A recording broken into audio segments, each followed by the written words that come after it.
Welcome back to the 43rd episode of the StartWell Podcast. As always, I'm QASIM, VIRJEE, in the studio at StartWell on King Street West. This time around, I'm joined by a Canadian startup called Syzl. We've got our two co-founders here in studio with us who also are married. And this is going to be an interesting conversation because I have so many questions about both of those things. I hope they're all underhand questions, nice, easy ones, because, you know, there are stigmas already that we face. So, you know, we're ready for some tough ones. And we're into it. With that, I'll have you introduce yourselves, please. Azra, go for it. All right. I'm Azra. I'm the co-founder and CEO of Syzl, which is incredibly exciting and crazy all at the same time, and super excited to be here. And I'm Adrian, CTO, co-founder, product guy, questioner, user experience designer. Nice. So guys, let's backtrack, okay? You're a couple, you're married, you're a family. When you guys got together as a couple, did you know that a few years later you would be running a company together? Was this something that you always wanted to do? Or is this like something that you kind of fell into? We met in the same industry, not tech, but entertainment. And we met on the premise of working together, which is kind of funny. I didn't know that. Yeah. And so I think it's always been in the back of our minds, but Adrian definitely is the one who pushed it forward and has been for many, many years that, okay, let's do the business. Let's do a business together. Yeah. So it really, the magic of Syzl, that idea, that falls on Adrian. No, that's sweet. I mean, yeah, I agree. I mean, I've definitely pushed for Azra to work with me for quite some time. She is incredibly talented, hardworking, smart, gifted, all the things that you need in a CEO. And so when we first started exploring the concept for Syzl, it kind of, I was looking at and when was that, by the way? Like how long has this company been in ideation mode before you said, or how long was it that you were kind of brainstorming it before you said, we're going to do this? This is a business we want to do. Yeah. I mean, it evolved. It started with you, really. Yeah, this was in the spring, summer of 2020 when we really started exploring. So pandemic hits. You guys are in Calgary. Yeah. Okay. And we were doing real estate consulting just on the side. Wait, what does that mean, real estate consulting? So, yeah, I mean, real estate consulting is a catch-all for anything that's business related. I don't know. Here's a business problem presented by, it was a private equity firm that had a holding of retail spaces, of restaurants, of spaces that people were once visiting and patroning and supporting. And now, everybody's gone. People are having trouble paying their rent. Hey, Azra, Adrian, do some research for us, figure out what's happening in this space. And so Azra wrote a white paper that kind of started the journey. And that was like focused on real estate in Calgary, or? No, so this was actually for Montreal. Oh, interesting. Yeah, and looking at especially restaurant revival. What can people be doing at this time? Quebec had some of the stricter lockdown policies in this whole country. Yeah. So how does a foodie capital keep that energy alive? And what can you do? And so that's what really started us down this path of what Syzl is now, was looking at how these groups were struggling, but also trying to get creative. What can they do to make ends meet? How do they still support the community? And how do we still have cooks and food entrepreneurs and chefs thrive in this very unique situation? Absolutely. And just to add on to that, Azra's timing and background was kind of perfectly primed for what the industry needed. And don't hold it against her, but she worked at WeWork, so she was really familiar with the co-working concept. What is that? Sorry, WeWork. I don't know that. WeWork. I don't know what that is. Well, watch the mini series. I don't have a television. Well, I like living in the past. No, I'm well familiar with WeWork and that whole story. But yeah, absolutely. So that's what brought you guys to Calgary, right? Was that you were opening up WeWork's footprint in Calgary, wasn't it? Yeah, the first one, employee number 1 in Alberta to launch it. And COVID was a tough time and I chose to walk away. But wasn't that around the time of its kind of Adam Newman implosion? That happened right before COVID. So I think it was just a combination of a lot of things. Yeah. And us really seeing, hey, what could we do? COVID and the lockdown kind of had us reevaluate our priorities. Mm-hmm. What did we actually want to do? Who did we want to work with? What's the kind of thing that got us really excited? Mm-hmm. And you see that a lot. You see that with our current customers, people who reevaluated their life priorities to say, hey, I want to work in something that actually makes me excited and passionate. And that's what we chose to do. We chose to leave. Yeah. I chose to leave the corporate world and let's break out on our own. So it's kind of cool that you kind of got to survey the landscape with a commission as a consultant. Mm-hmm. And then, what was the turning point in that analysis that said there's something for us here? Honestly, I'll jump in here because that white paper didn't really yield anything new. It was more of a, like you said, it was a survey. It was what's happening in the landscape. Yeah. The new piece came in from just talking to chefs, talking to the people who are making food, who decided to be startups and be entrepreneurial and go out on their own, and asking them, what are your challenges? What are your problems? What are you facing today? Because we knew that they were the ones that should be in the kitchens that were sitting empty. Mm-hmm.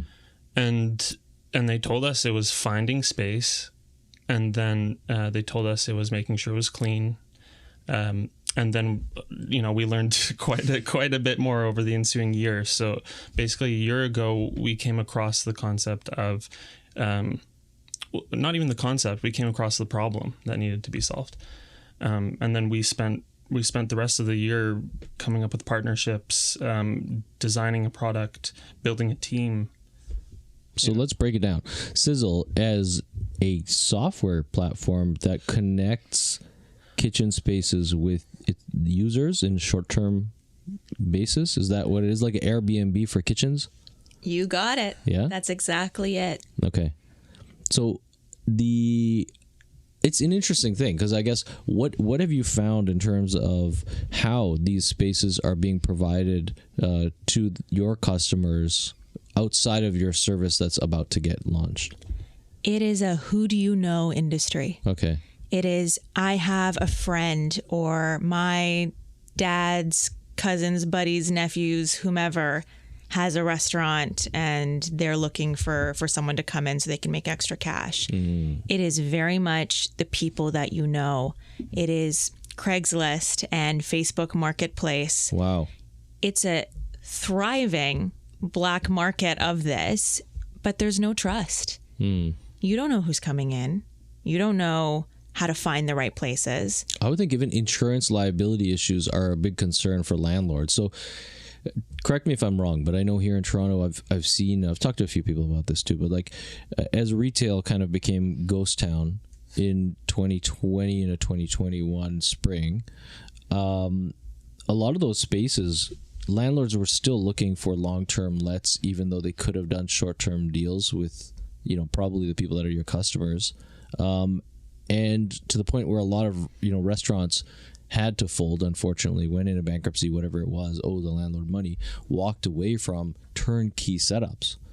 And I was thinking, wow, prime time for people to just start ghost kitchening the hell out of this. Landlords to become operators. But of course, they don't want to, there's the operational piece that they don't want to touch. And the question of, is that, oven greasy or not? Is it working? Are all burners, functional? Then there's also that idea of the marketing of it. And the question, this is my business, right? The question of how you operate micro leases. you use the word micro lease, and I think that's where we're stepping away, is that this is not your business address. This is not a rental. This is a booking for a very short period of time. We're not in the business of even monthly spaces. This is, let's lower the cost for experimentation. Let you decide if this is actually the route you want to go down. Let's get you out of, the super tiny condo kitchen, and let's put you in a space where you can genuinely try this out. So let's break down your customer profile. Like, I was going to say, that's one customer profile. That's one. Right? But there's definitely more than that. Sorry. Yeah. So who are they? Like, you go to the second. Who are the people that would be using Syzl, and what are the use cases? Oh man, honestly, if you're making food and it needs to be for more than you and your family, then you should probably use a Syzl listed kitchen. Honestly, the use case is, what is a kitchen used for? Like, so our and we may not stop at kitchens. It's food production. It's how does food get onto your table? There are people who really care about their craft. That word has come up a lot lately. I don't know why. Craft? Yeah. I like it. But there are people who really care about their craft, and they're verticalizing your food. They're going and growing the food. They're harvesting it. They're collecting it, and they tell a story around that. And this ties back into that total experience thing I was talking about earlier, which is, we really care about.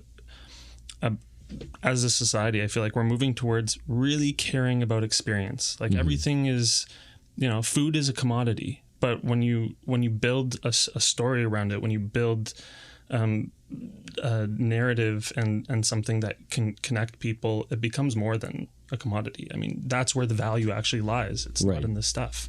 Yeah. Oh, totally. No, and it's interesting because I think this is an opportune moment to kind of like, shall we say, jump on the zeitgeist of, valuing authentic experiences and community, and commercializing that, or making the commercialization of that accessible. And that's kind of what you guys are doing for kitchens and for cooks and for YouTube instructionalists. Absolutely. And all of these people. That's it. So I'm really interested, being in the space business, I'm fascinated by that kind of like space provision side of things. So I have a kitchen, I listed on your service, are there standard, how do you work with the space owners to ensure that what is being provided is standardized and serviced in a way that's kind of reliable? So this is where Adrian and the product team have done a phenomenal job of really going into the details of the individual spaces on the app to make that standardized experience. So we focus on equipment, and it's across the board, so. But does that mean that the spaces that are listed on the thing kind of rent from the same equipment, verified equipment manufacturers or rental companies, or is it that you get the information about what's there in a way that's, accurate? Yeah, that's a good question. And maybe it harkens to like, what is our function in general? What is our business function? What is a marketplace? Like, what is the purpose of a marketplace? Right. Yeah. Let's go there. I mean, our job is to make it really frictionless for people to transact. It's to make it really easy to get in and know that something's going to be working.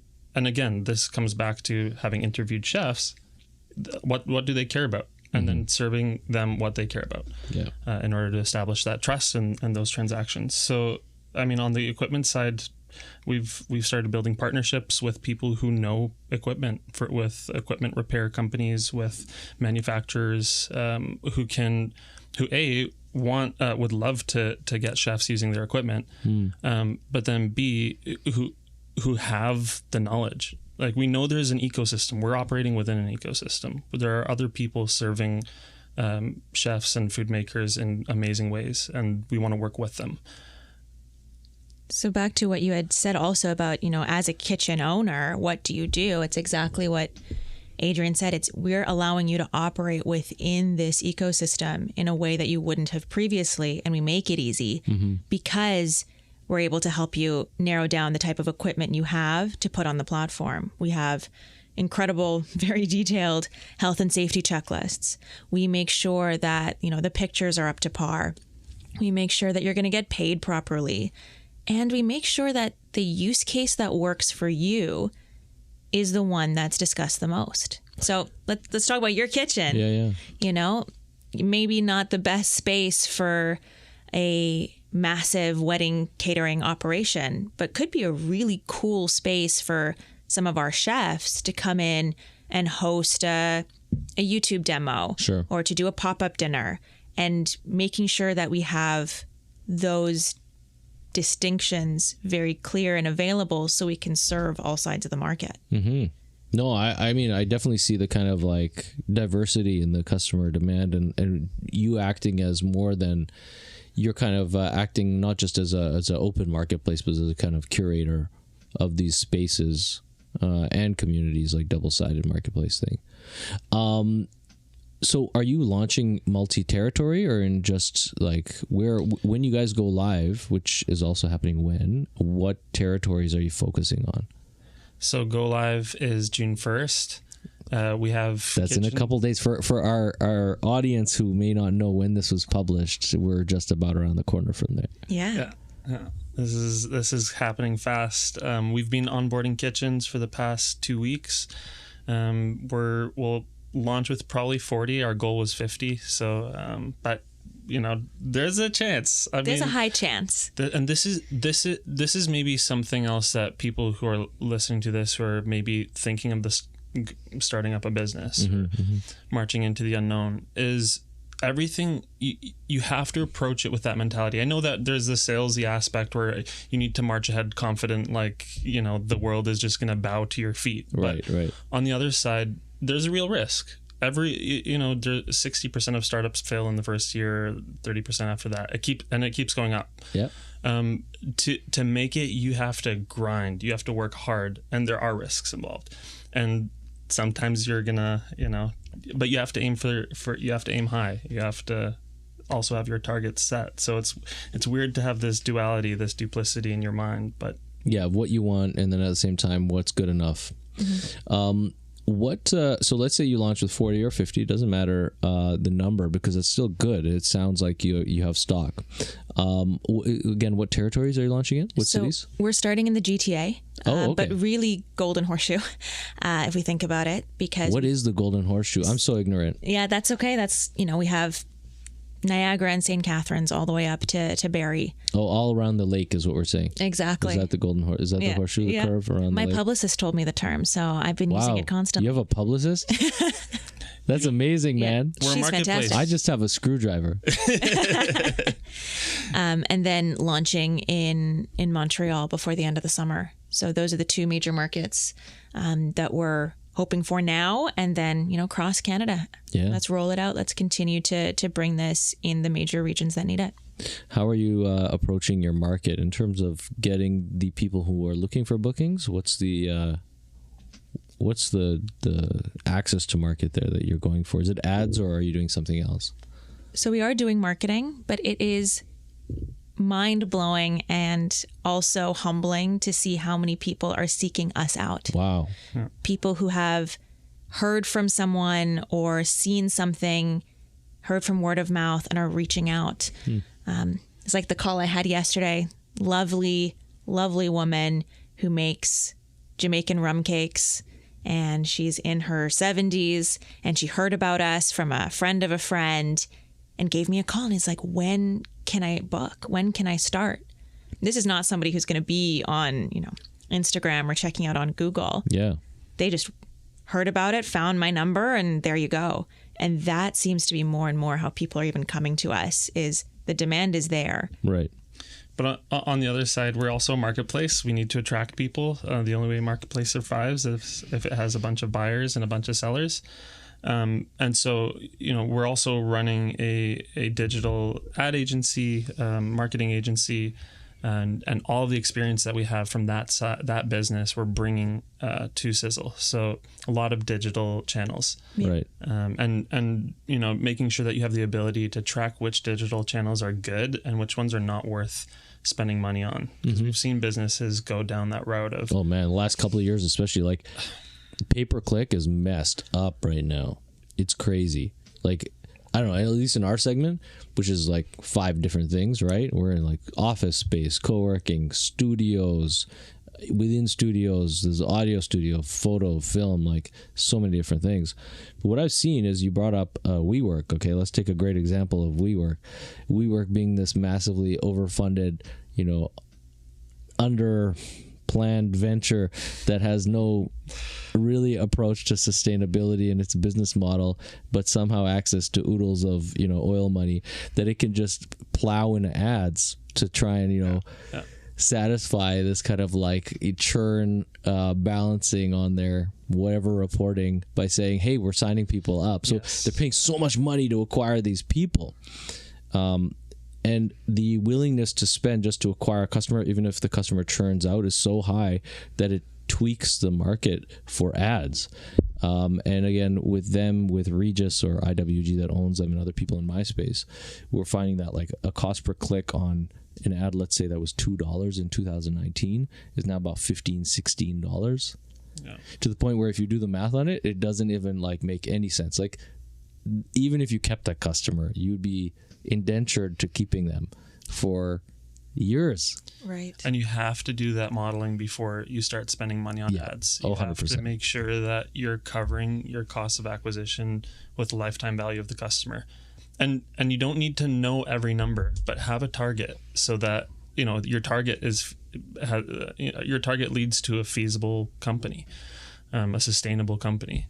And then if you fall short of that target, you adjust. You figure out, okay, do we need to try to find ways to extend the lifetime value of our customer? We're anticipating, to Azra's point, because we're working with people who are experimenting, who are startups themselves, who are trying this out. We're expecting a pretty high churn. People who come onto the platform and don't come back after the first month. And we're okay with that. Like, that mean to me that we're okay with that because it means people are trying something.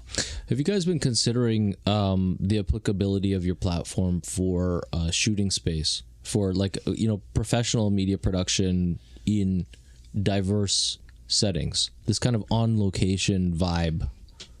Absolutely. It's something that has come up through user questions, people asking us and saying, hey, this is really cool, but I'm a photographer or I'm a videographer, or I'm a content creator.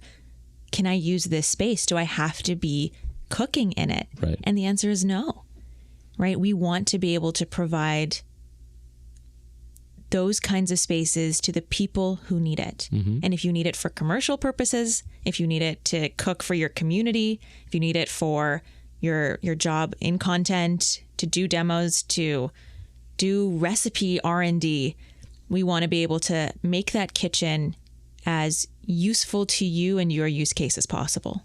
Yeah, there's definitely a need that comes to us as well. Like, there's a lot of demand that comes to us. So we only have like 2 shooting spaces for bar kitchen kind of, and normally it's about what's happening around the action rather than the action itself. We've shot some cooking stuff. I think I sent you some links, right? You saw it? Yeah. So we've shot some stuff. You had to bring equipment in and like things. Well, like, luckily one of the sets is at our studio building on Niagara, so all that equipment's there, all the lighting and all. Awesome.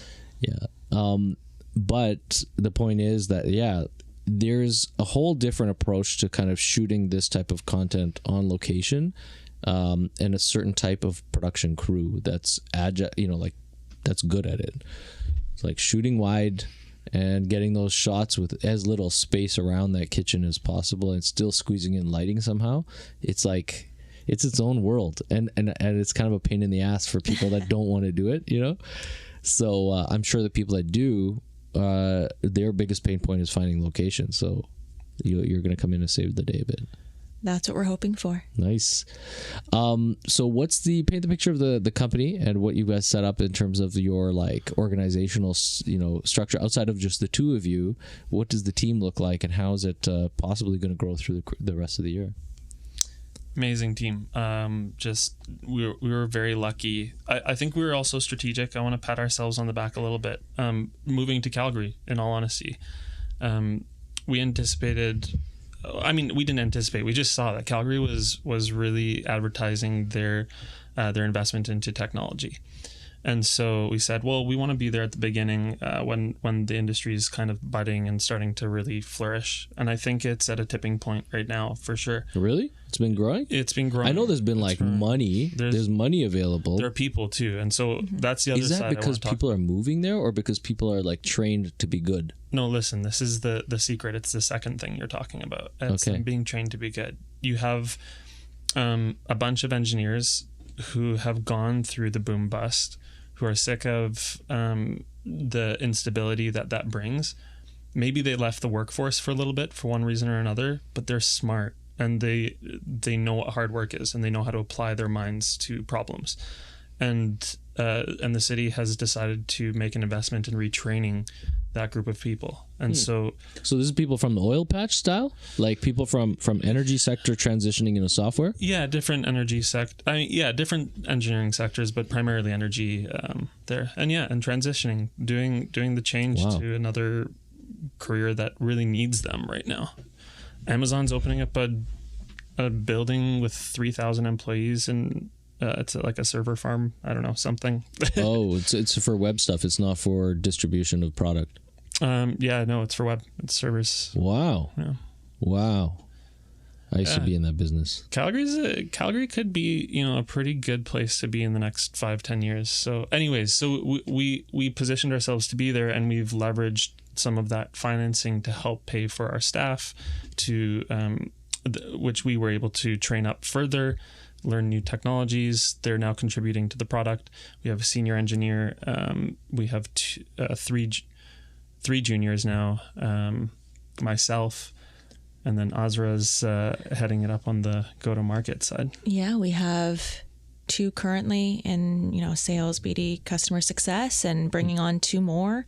We're just growing constantly. And so is the idea that the whole team stays in or are you guys is it 1 foot in Calgary, 1 foot in your kind of target market, like the East Coast? Are we in the East? Are we in the West? We're in the East.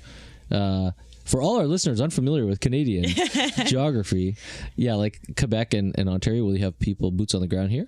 So we are fully remote and we want to keep it that way. Okay. But it is an asset when we have salespeople aware of their territory. Mm-hmm. So we are being strategic with that specific hire, but everyone else, you can work from anywhere. We really want to, and we are embracing that work from anywhere ethos. And so we think that's the way the world is heading. If you don't need to be in X city or Y city, why? Mm-hmm. Why bother? It's more if it's actual job requirement, which for sales or onboarding and things like that, it is. So that's cool. The question we haven't really kind of talked about is the business model. I'm really interested from both sides of the table. So for the space operator, what the incentive for listing on your platform is, the expectation of kind of what's a standard, rent that they can charge. I know that's not the word, but a fee that they can charge for a booking. And then on the flip side, what are people paying? Or what's the willingness to pay? So we've heard numbers, hourly rates, anywhere from like $12 an hour up to $300+ an hour. It really depends on the space. Places that might just be renting out a small prep area in their kitchen might charge $10 an hour, while the rest of the kitchen is operational and they can still be, working. Other places where you're renting out the whole space, you might be paying more. And do you think this is something landlords are flirting with to test, what the reliability as a revenue stream is for those spaces that are exclusively available to single use case? I don't think so. I think right now it's basically we have extra space. This is an extra source of revenue for the kitchen. It's a bonus. So no one's making it into their primary revenue stream. Not today, no. And we don't really want that to be the case because we'll do our best to create volume, but we can't guarantee that. We want to provide opportunities, solve problems for kitchens. We want to find the win-win, but wait till the model has been around a little bit longer and then come back to us. I'm sure people will. I mean, Airbnb, there are people who have built businesses just managing and running Airbnbs. So yeah, it's definitely a possibility. But think about the seasonality of something like an Airbnb, right? You're going to have a lot more people wanting to come in and book an Airbnb on the weekend. You're going to want it around festival times or conferences. Same thing happens in the kitchen space, right? Times that are really slow, maybe it's not going to be as high in demand. Things around Christmas parties and holiday parties and New Year's, Friday nights and really, really early Saturday mornings. Yeah. That's going to be prime time for people who want to do ghost kitchens. But summers, that's catering sweet spot, right? So being able to book out for weddings and being able to do that.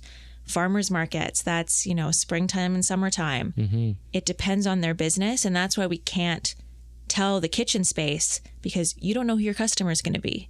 And your customer can be all over the place. And so we're, part of what we did on the platform side to accommodate for that is we just make it really flexible for the kitchen house. They can change the rate per hour. So peak times, they can set higher rates because they're sacrificing a potentially lucrative time if they're in the restaurant industry themselves, right? If they're serving food themselves. And they can charge lower rates for those hours when the kitchen is otherwise sitting empty, and it becomes passive revenue for them. Nice.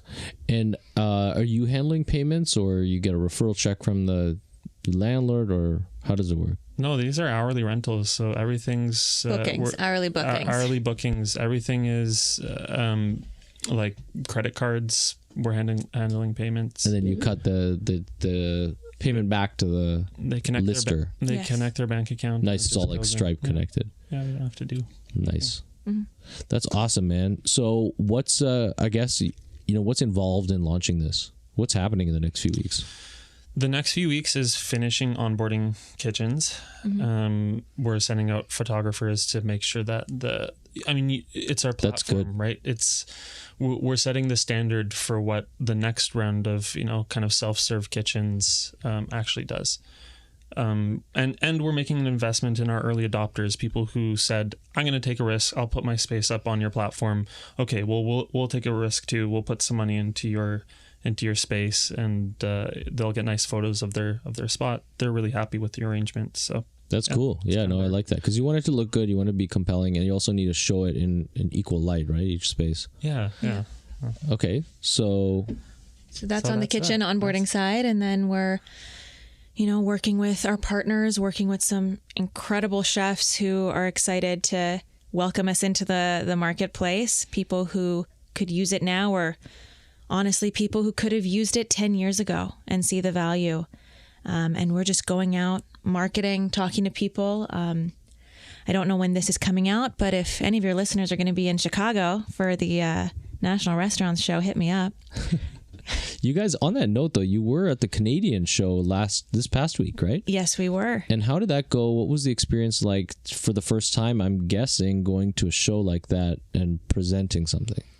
It was incredible. It really was.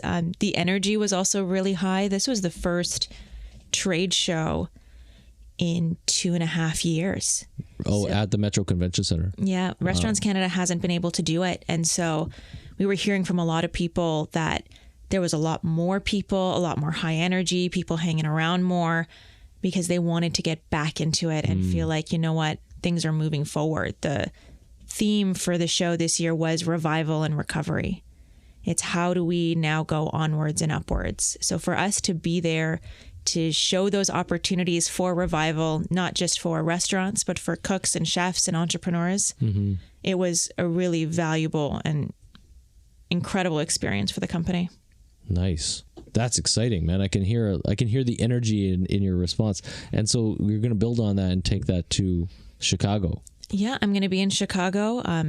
Again, talking to people, really understanding the U.S. market as well, because that's part of our roadmap sooner rather than later. Right. And we have some incredible individuals out there that we're looking to partner with. So it'll be a really amazing whirlwind time and keep on going. We're going to be at Collision in a couple weeks after that, so you'll see us constantly.